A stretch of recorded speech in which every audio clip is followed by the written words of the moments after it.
una amiga, compañera y exalumna que empezó a dar clases de educación infantil y era novata la pobre, era su primer año. Y entonces empezó a llorarle un niño en una de las esquinas de la clase. Y como esto del lloro es tan contagioso, a los 10 minutos tenía llorando a todos los niños del grupo, ¿no? A todos llorando. Entonces ella, ni corta ni perezosa, se puso a llorar también. Ellos llamaban a su mamá, ella empezó a llamar a su mamá también, se sentó en la mitad de la sala y se puso a llorar como una Magdalena, ¿no? Y en esto los niños que vieron que la educadora empezaba a llorar, ellos mismos empezaron a dejar de llorar y fueron donde ella, le daban la espalda. No te preocupes, Lina, que no pasa nada, que esto no es nada, que no sé qué, ¿no? Eran muy conscientes de que la cosa no iba a mayores, ¿no? Pero, en fin, de todas maneras, efectivamente es muy importante el equilibrio personal y la madurez personal de la gente que esté trabajando en educación infantil, ¿no? Y por eso también el ser conscientes de qué espacios de gratificación y qué espacios de insatisfacción tengo yo en el trabajo, ¿no? Hay que racionalizar esto un poco de manera tal que pueda ir controlando esos espacios que me van creando angustia o que me van desarrollando cierto tipo de fobias, porque al final es bastante probable que lo pague con los niños con los que estoy trabajando, ¿no?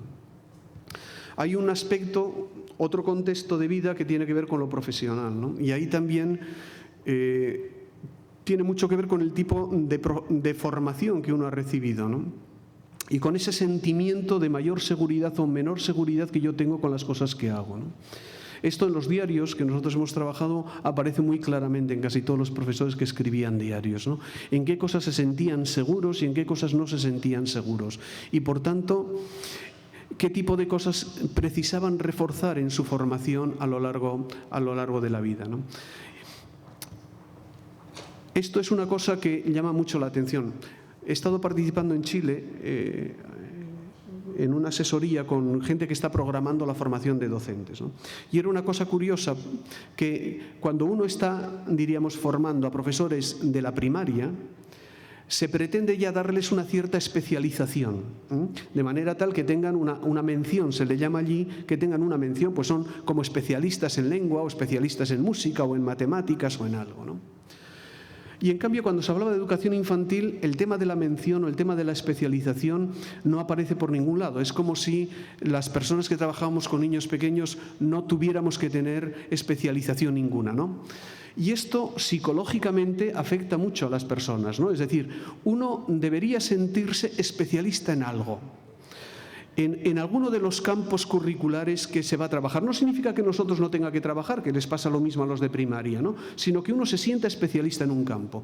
Fijaos qué interesante, en los países nórdicos, que están saliendo también en el PISA y que todos los tomamos como modelo, en la formación de profesores les dejan un año entero libre para que cada uno estudie lo que le dé la gana.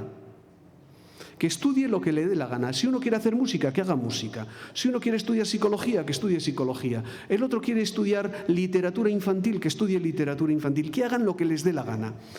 Pero esto significa que en el conjunto de las cosas que yo he ido estudiando, en esa me voy a sentir fuerte. Es decir, yo voy a sentir que tengo un pilar en el cual me siento muy fuerte desde el punto de vista de la formación. Y esto, ya digo, psicológicamente ayuda mucho a entender que uno, no es que yo no vaya a hacer el resto de cosas con los niños, pero yo soy muy bueno en arte, sé, porque he dedicado un año completo al arte, o un año completo al canto, o un año completo a no sé qué, y esto va a formar parte del tipo de coreografía básica que yo voy a montar con los niños, y en torno a eso voy a jugar con todo el resto de cosas que se está trabajando en la escuela, ¿no? Pero yo me siento con capacidad, con fuerza en una determinada dimensión, ¿no?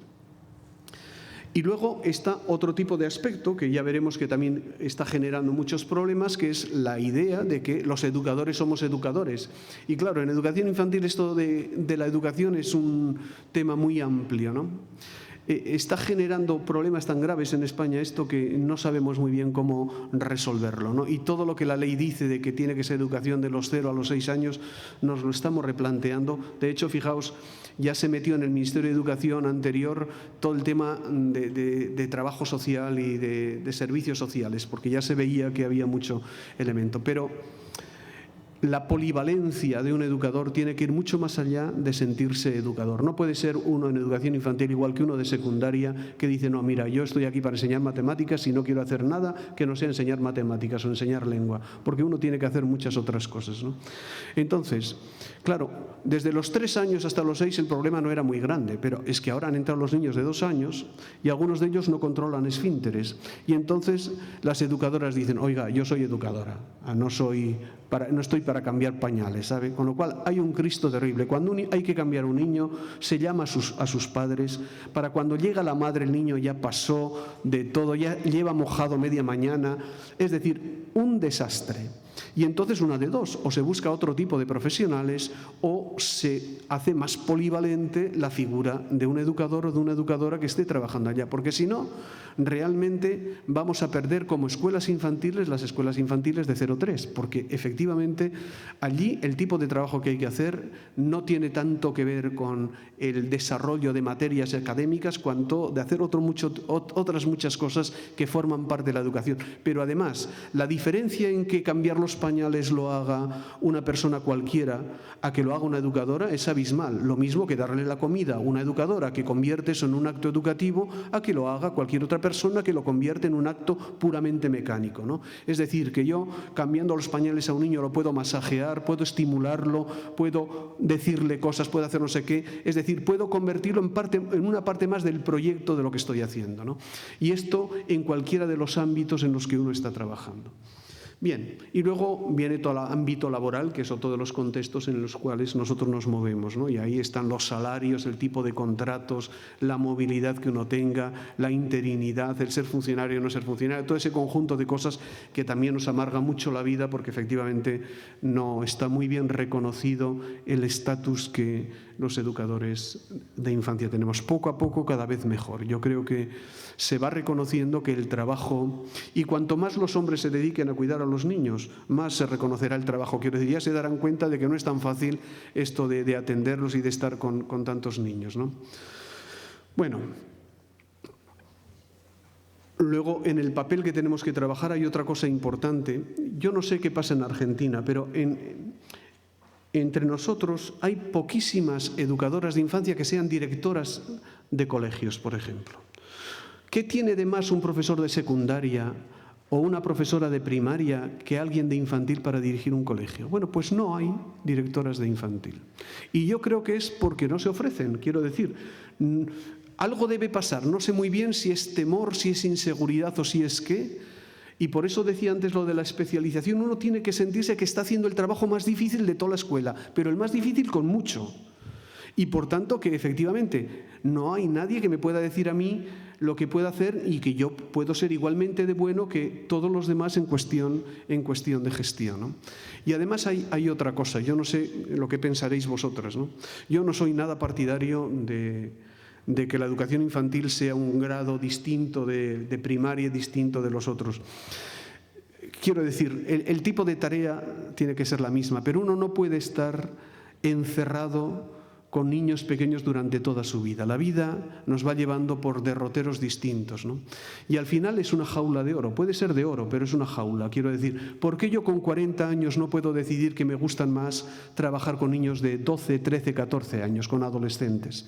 Pero claro, si solamente tengo el título de educación infantil, al final me tengo que quedar como educadora de infancia. Y esto que ya tengo una edad en la que ni estoy para correr detrás de ellos, ni estoy para aguantarlos mucho tiempo, es decir, tengo más mentalidad de abuela que de educadora, ¿no? Estar un ratito con ellos, disfrutar con ellos y luego pasar a otro tipo de cosas. Pero podría ser una profesora magnífica en otro nivel educativo, ¿no?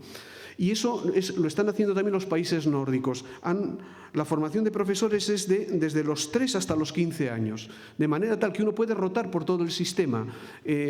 Claro, hay una base común a todos y luego cada uno se va especializando en su cosa, pero en lugar, a lo mejor llega un momento determinado en que digo, bueno, pues un año más y paso a ser profesora de primaria, o un año más y paso a ser profesora de secundaria, ¿no? Y entonces, efectivamente, voy trasladándome por todo el sistema educativo, ¿no? Bueno, Y luego que, ya digo, uno de los aspectos interesantes que las nuevas coreografías infantiles nos llevarán a trabajar es todo lo que sucede fuera de la escuela. Es decir, hay mucho mundo fuera de la escuela. Los niños tienen que descubrir ese mundo de fuera de la escuela y tenerlos encerrado en el aula no siempre es lo más interesante de todo, ¿no? A veces esto es más posible, otras veces es menos posible.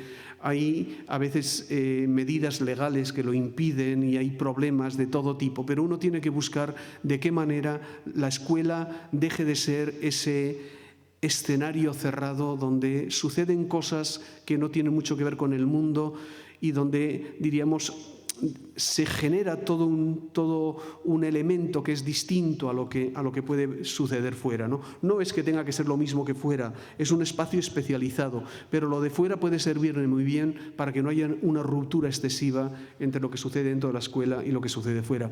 Y si a veces no puedo sacar a los niños fuera de la escuela, puedo traer el mundo de fuera de la escuela a los niños. Es decir, también puede venir gente de fuera, puedo traer espectáculos de fuera, puedo traer elementos de fuera que vengan y que compartan conmigo el trabajo que yo tengo que hacer allí, ¿no?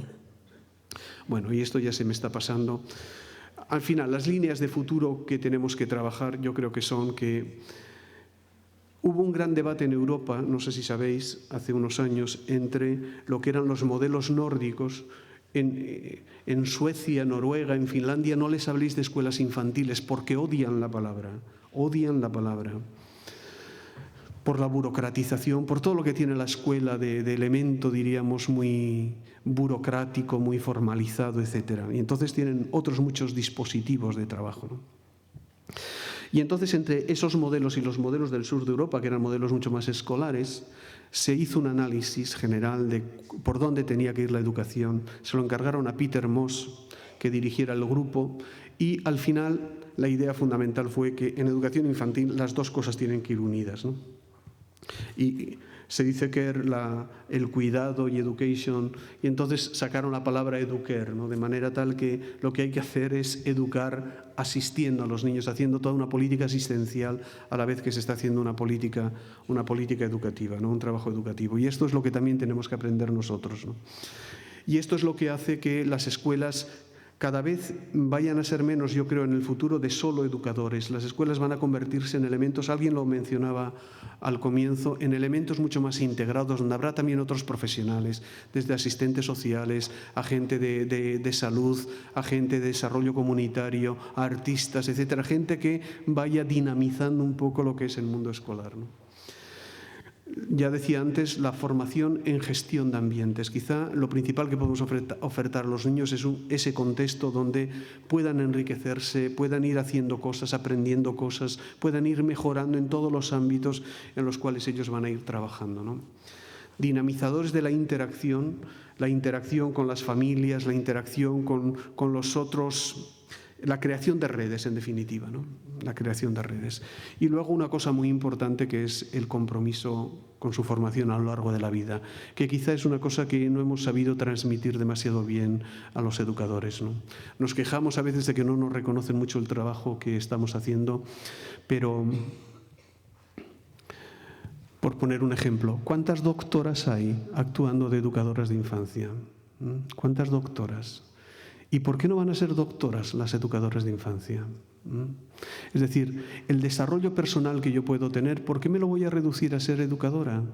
Mi vida, quiero decir, no tengo que dejar de ser educadora, pero yo puedo hacer una maestría, yo puedo hacer un doctorado y seguir de educadora, igual que sigue la gente que está en secundaria, igual que sigue la gente que está en la universidad. Es decir, mi vida como educadora no tiene que limitarse a estar haciendo cosas rutinarias con los niños. Yo tengo que crecer personalmente y lo interesante de todo esto es que mi crecimiento seguramente va a redundar en crecimiento de la escuela donde yo trabaje y en crecimiento de los niños con los que trabaje, porque cada vez sabré más, ¿no? Porque cada vez sabré más. Bien. Y al final, pues esto, generar redes muy fuertes con la comunidad y redes fuertes con los otros colegas que vayamos trabajando, ¿no? Esto del trabajo con las familias, también una de las cosas que se insiste mucho en este momento es que el tiempo que están los niños con nosotros es excesivamente poco como para que podamos realmente tener un impacto sobre ellos sustantivo, ¿no? Que este impacto nuestro debe generar, o este tiempo nuestro, este trabajo nuestro debe generar sinergias con el trabajo que están haciendo otros elementos de los contextos de vida de los niños, pero fundamentalmente su familia, ¿no? De manera tal que el tipo de trabajo que tenemos que hacer es un tipo de trabajo muy unido a las familias, ¿no? Y además en la doble dirección. Una de las cosas importantes que suceden en la actualidad es que la escuela está teniendo poco impacto en la dinámica familiar, Es decir, los padres jóvenes aprenden poco de nosotros, educadores, sobre modelos de crianza de los niños, sobre modelos de educación de los niños, y por eso a veces cometen muchos errores, ¿no? Cometen muchos errores. Y esto significa que el sistema de transferencia de conocimiento, de transferencia de actitudes, de transferencia de modelos desde la escuela a las familias no se está produciendo en buenas condiciones, ¿no? Las familias hacen como que el trabajo educativo es un trabajo que tienen que hacer las escuelas y se retraen con respecto a sus propios compromisos educativos. Y esto, claro, en chicos y chicas jóvenes que tienen sus primeros hijos resulta fundamental, porque muchas veces se encuentran muy mal preparados para hacer una buena crianza de los niños, ¿no? Y las pautas de crianza que utilizan con respecto a la alimentación, con respecto a la higiene, con respecto al propio desarrollo intelectual de los niños, etcétera, es muy pobre, pero seguramente porque han aprendido poco de nosotros. Pero aprenderán más cuando el contexto, diríamos, que hayamos generado sea un contexto que incluya también a los padres y que tengan una mayor participación. No siempre es fácil, lo reconozco, ¿eh? Pero, por ejemplo, los centros de excelencia ingleses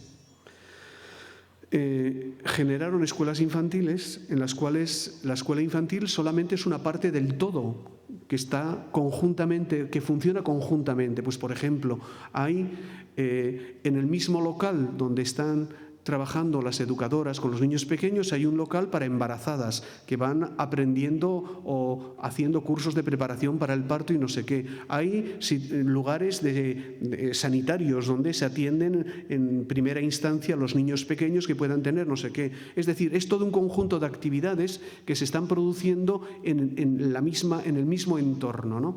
Hay una escuela de padres, hay determinado tipo de cosas, con lo cual es todo un centro. Por eso se llama centros, diríamos, casi ciudadanos, ¿no? Donde se va desarrollando toda una actividad que es muy positiva. Los padres aprenden de los profesores se comunican mejor con los padres, llevan a cabo un tipo de proyecto conjunto más integrado, etcétera, etcétera, ¿no?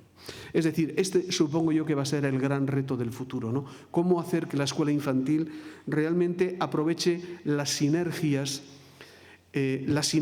comunitarias. Y esto en el fondo viene un poco de una utopía incumplida, que es lo que os decía al comienzo, ¿no? La utopía del siglo XX fue que la educación sería la salvación de nuestra sociedad, que sería capaz de superar las diferencias, que sería capaz de mejorar el nivel de vida, de mejorar la calidad de vida, de hacer toda una transformación social. Y hemos visto que no es verdad. Y desde luego, lo que nunca será posible es que la educación funcionando sola logre ningún tipo de objetivo realmente pretencioso, porque somos pocos, tenemos poca incidencia social, poco impacto social en ese sentido. En cambio, cuando la educación ha sido capaz de generar más sinergias, es decir, la educación trabajando conjuntamente con otros dispositivos sociales, entonces es otra cosa, porque efectivamente las familias se van culturizando junto con lo que la escuela va proponiendo, el tema sanitario va mejorando, el tema cultural, no solamente de los niños, de las familias, va mejorando, y en definitiva es todo un proyecto de desarrollo comunitario lo que va realmente generando este poder que vayamos teniendo. Es decir, que al final tenemos que sentirnos miembros de las redes sociales, miembros de los equipos comunitarios que van desarrollando culturalmente, que van desarrollando, diríamos, psicológicamente el conjunto de... Los niños no se desarrollaron solos al margen de sus padres, que es lo que suele suceder, ¿no? Ni unos padres concretos se van a desarrollar solos al margen de lo que esté sucediendo en el contexto social. Por eso, cuantos más lazos echemos y cuantas más posibilidades construyamos, más posible será una educación infantil de calidad. Y al final la pregunta, ¿realmente los contextos en los que estamos trabajando son capaces de llevar a cabo esta misión de enriquecimiento, ¿no? ¿Seríamos capaces de enriquecer las coreografías que estamos utilizando? ¿Seríamos capaces de incluir a más miembros de la comunidad en el trabajo que estamos haciendo? ¿Seríamos capaces de hacer una escuela más divertida, más rica para los niños? Es decir, que realmente todo el mundo entienda que supone un enriquecimiento para los niños pequeños el hecho de participar, de convivir en la escuela, etcétera, ¿no? Y no solamente esto para los mejores, para los ricos o para los, diríamos, más concienciados, sino para todos, ¿no? Estaremos en condiciones de que esto sea una, diríamos, una posibilidad para todos los niños, que realmente se convierta en el derecho de la infancia. Y claro, el problema también radica en nosotros, no solamente nosotros, pero estamos los educadores, es decir, el tipo de formación que tenemos, el tipo de mentalidad que tenemos, la forma que tenemos de plantearnos las cosas, ¿están en esa dirección o seguimos orientados por otro tipo de planteamientos mucho más escolaristas, mucho más centrados en tareas concretas, en contenidos concretos que los niños tengan que hacer, ¿no? Y ahí es donde lo que os decía antes, este tema de la visibilidad yo creo que es muy importante, ¿no? Tenemos que motivarnos mutuamente. Quiero decir que estos congresos pueden ser importantes para esto también, ¿no? Para ver qué es lo que están haciendo otros, para hacernos visibles, ¿no? El gran problema muchas veces que tiene la educación infantil es que es poco visible, ¿no? Da gusto entrar en una escuela italiana, por esto de la documentación. Uno entra en la escuela y en el hall de la escuela hay un gran libro donde aparecen todo lo que están haciendo en la escuela en ese momento. Y entonces, claro, cualquiera que entra se maravilla, porque tú vas viendo, fíjate este grupo, qué tipo de cosas hace, qué no sé qué, qué no sé cuántos. Es, aparte del libro de fotografías, como un museo de cosas que van haciendo los niños, ¿no? Pero esto de la documentación y esto de la visibilidad tiene un papel político también. Ha habido algunas ciudades que, claro, el presupuesto que dedican a educación es muy fuerte y los políticos de turno querían eliminarlo, pero ha habido una revuelta comunitaria, es decir, que los ciudadanos dicen, oiga, que somos conscientes de la importancia que esto tiene. Y además, por eso digo el interés de la documentación. Cuando alguien viene a decir, bueno, pero va, total, ¿ustedes qué es lo que hacen si están ahí con los niños perdiendo el tiempo, ¿no? Dice, no, oiga usted, venga conmigo, que le voy a enseñar lo que hacemos. Y entonces lo tengo todo documentado. Y él puede ver, sea político o sea una persona influyente de la comunidad, o sea no sé qué, venga a ver lo que hacemos, venga a ver lo que hacemos. Y se dará cuenta de las maravillas que son capaces de hacer los niños, del tipo de trabajo que estamos haciendo, del tipo de cosas que estamos consiguiendo. Es decir, poner en valor el tipo de cuestiones que se están trabajando, ¿no? Y en ese sentido, claro, esto es lo que sí nos puede ofrecer las nuevas tecnologías, ¿no? Que son ese gran escaparate que uno puede abrir hacia, diríamos, toda la comunidad, ¿no? Toda la comunidad. Bueno, lo siento por haberos dado esta paliza a estas horas de la noche y espero que no sea un mal precedente para lo que vaya a suceder a lo largo del Congreso, ¿no? Que el resto de la gente